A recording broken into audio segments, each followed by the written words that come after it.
Suspendido pa rin ngayong araw ang face-to-face classes sa Mangaldan National High School. Yan ang balitang tinutukan. Live ni Jasmine Gabriel Galvan. Jasmine? Chris, halos isang linggong suspended ang face-to-face classes sa Mangaldan National High School, ganun din sa ibang mga paaralan sa bayan ng Mangaldan. Pero sa kabila niyan, tiniyak ng Department of Education na tuloy-tuloy ang pag-aaral ng mga estudyante.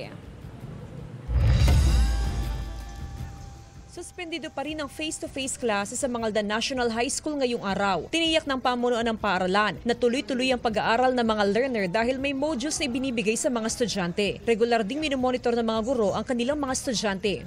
Well, tuloy pa rin po tayo sa tinatawag nating alternative delivery mode na kung saan binibigyan po natin ng mga modules ang ating mga estudyante para sa ganun, there is a continuing education, even may suspension ng klase. Bukas, balik face-to-face classes ng mga estudyante. Pero wala pa raw munang quizzes at exams habang meron pang mga lugar sa bayan ang lubog sa baha. May ilang estudyante pa rin hirap makapasok sa paaralan. Hindi tayo nagbibigay ng mga quizzes, ng mga performance tasks during these days na kung saan marami pa sa mga estudyante natin ang hindi posible na makapasok. Nagpapasalamat ang mga estudyante sa konsiderasyon.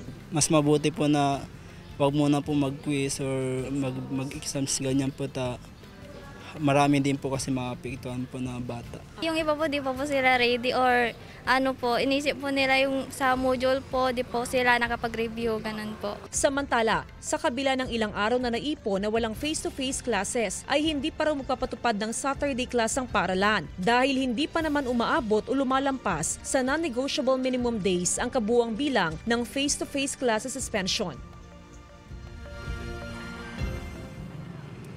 Chris, maaga nang naglabas ng advisory ang pamunuan ng Mangaldan National High School. Bukas mga kapuso ay meron ng face-to-face classes ang Mangaldan National High School. Pero ayon sa school principal, hindi naman nila nire-require na mag-attend ng face-to-face classes yung mga estudyante na hanggang sa ngayon ay baha pa rin ang kanilang mga bahaya. Chris?